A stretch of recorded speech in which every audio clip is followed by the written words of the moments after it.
The sun is shining. I heard a skylark singing just now. I've seen a swallow. Spring is here, my favourite time of year. And we're really busy on the livestock side of the business with lambing. We've got cows, calving, which is all hard work but exciting. And then on the arable side of the farm where we grow our crops, it's busy too. But let me stop you there. I just spotted this on the ground, going off tack a little bit here. This is a flint. And the ground here is called Cotswold Brash. It's full of limestone, but it doesn't carry any flints like the chalks do. So this bit of flint would have been carried here probably by a nomadic person, a flint napper, who would create tools from this flint and trade with other people that would have used arrowheads for hunting. Quite extraordinary. And there's loads of historical stuff on the farm and loads of archaeological interest. So I'll tell you all about that on another episode. I'm going to keep that.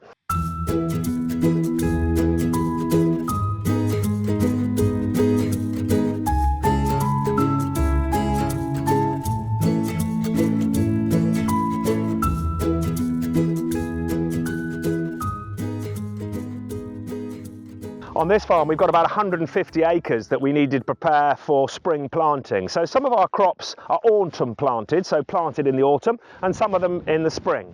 And this is spring barley in here now. So a few weeks ago, there was a tractor in here, an 8RX with tracks on it, on each corner of the tractor, pulling a big cultivator. When the cultivator comes into the field, what it wants to achieve is to churn up the soil to create a seed bed and bury all the stubble. So the stubble is what's left behind when the combine went out of the field here last August. And that stubble we left across all of these parts of the farm, about 150 acres, and we left that for the wildlife. You might remember I spoke about that a few weeks ago, and the overwintered stubble is particularly for conservation and wildlife, particularly farmland birds, and allowing them to peck around in it and pick up any spilt seeds. We then come through after the 14th of February, that's the cut-off date, and cultivate the ground to create the seedbed. The wildlife will then move into the hedges and into the wildlife margins and back into the woods and other areas around the farm.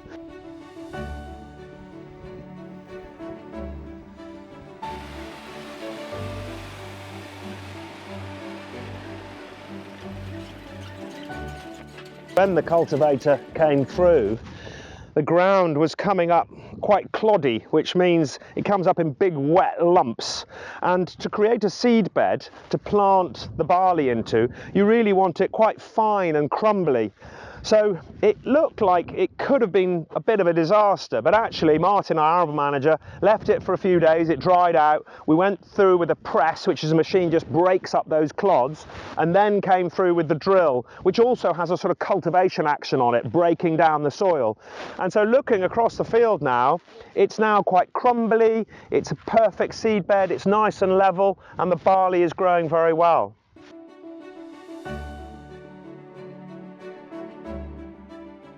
So with the tracks on the tractor, what that does is it spreads out the weight to stop compaction and stop it pressing down the soil, because that compaction will just squeeze all the soil together, takes the air out of it, the water can't percolate through it, the roots find it struggle to break through it. So you don't want compaction. So looking after your soil, keeping it well aerated, so that you've got beautiful spaces for the roots to get through to suck up all those nutrients so they grow, is really important. And so the tracks work really well, but also then the technology on that machine is just extraordinary. It's got a yellow dish on the top of it which is talking to a satellite in space. The oddball computer, we plugged into it exactly how wide the cultivator is. The tractor will then work out a dead straight satellite line, knows how wide the cultivator is, drives up the field in a dead straight line, and then it will turn, and it will only overlap a few centimetres and it won't miss anything. And the tractor driver, as they're driving along, they turn on the headland, which is the edges, put it sort of somewhere near where it ought to be, press a button, and then the steering wheel will steer it into the exact line. He'll drop down the cultivator and up the field, driving straight up the field for 5 or 6 minutes. Hand not on the steering wheel, self-steering machine, amazing technology. You get quite a lot of fuel saving from that. When I was a lad, we used to have to sort of line up a bush at the end of the field and try and drive in a dead straight line. You always miss a bit, you always overlap a bit. using more fuel than you need to. You have to go back over a bit that you've missed. With this, only overlaps a few centimetres, misses nothing, takes out all the human error, but it doesn't take out the skill. Our machine operators today have to completely understand crop husbandry and what they're trying to achieve by cultivating the soil and creating a good seedbed, but also all the tech on board. I think careers advisors sometimes forget that a bit, that farming is hugely technological nowadays, and gone are the days if you can drink cider and use a scythe, farming is for you. You've got to be pretty switched on. And so amazing technology, cultivating the field, and then that transfers over to the drill. So a different tractor, different machine. This machine has got a hopper on the back of it. All the seed goes in, all the spring barley seed, and also fertilizer. And it works out exactly how many seeds per square metre and delivering the fertiliser right next to that seed, so as the seed hits the moisture and starts to root and germinate and grow, the fertiliser is there to feed it, so help it, encourage it to grow with lots of strength. And also, as the tractor speeds up and slows down, there's like a radar on there, and it'll talk to the onboard computer and it'll encourage more seed to come out of the drill because it's going a little bit quicker. So on it is this huge great hopper, and then a massive fan in there that blows the fertiliser and seed down the pipes into what we call the coulters that go into the ground, delivering the seed at the perfect depth for it to germinate and grow. Quite extraordinary how it all works, and precision farming is key today, getting the right stuff in the right place at the right time. Timeliness is very, very important with the weather and the way we manage our crops. And if you look at it now, beautiful straight lines, the crop is looking really healthy. It's now 3 or 4 leaves. Here we are, these are the little plants that are growing from the seed. So there's the little remnants of the seed that was planted with the roots coming out of it. And the plant has germinated from that seed, pushed through the soil, that will then sprout up and grow and tiller out, so put out branches until we get the standing barley that produces the seed on the end that then we combine in around August time, and that seed will go for malting, either for producing whiskey or for lager. So moving from large-scale arable to slightly smaller. This is our events field that's attached to the Cotswold Farm Park. And last year, one of the things we did in here was grow wildflowers. And we grew different colours in a rainbow, really as a bit of a nod towards the NHS and all the hard work they've done during COVID. And some was very successful and some less successful. So this little bit here is a pink campion or red campion. And it failed, unfortunately. It didn't really flower very well and we couldn't harvest the seed, but we just left it with our fingers crossed, and this year it's come back with a vengeance. And you can see these beautiful red campion flowers that are already producing lots of nectar for pollinators, and that will get a little bit taller. All the other flowers will come, the flowers then set seed, and then we'll be able to come through here with a combine.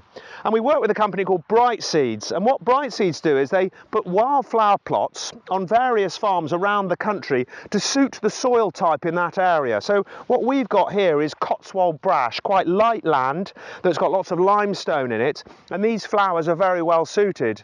They'll then be able to sell and redistribute the seed from this farm across other farms around the district, and we'll keep some to put on our other meadows as well. There's a lot of talk about the trouble that our insects are in this country and how we need more pollinators, we need more insects. They really are an important part of biodiversity and life as a whole. And so having more flowers across the countryside, on our verges, in our gardens, in our window boxes, and particularly on our farms, is absolutely essential. So it's a great pleasure to be able to produce all this seed to spread out all over the country.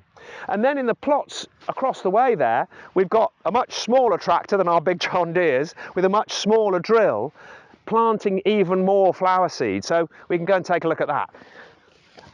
So coming up here now is a little Kubota tractor with a small drill behind it. It takes me back to when I used to do a lot of the tractor work, drilling all the crops on the farm before we had these massive machines. And what this is doing is overseeding the wildflowers that are here.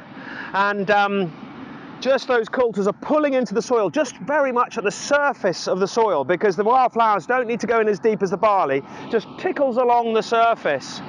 So what it's doing is just scratching over the surface and then leaving the tiny little wildflower seeds in these grooves.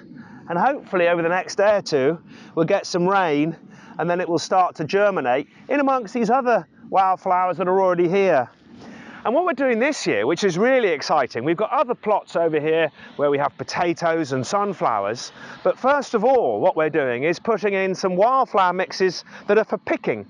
So when you're out in the countryside, it's not advisable to pick wildflowers. They must be left to grow where they are. But on a conventional commercial plot like this, what we're doing is planting flowers to be picked. So our visitors to the farm park can come over, pick bunches to take home and have on their kitchen table or on their sideboard to make their houses look pretty. And I'm really excited to see those because we all love our flowers from the florists, but here you can come and choose your own and get your own bunch to take away with you. That is, if they grow. This is the first time we've tried it. So we've got our fingers crossed and hopefully it'll look beautiful.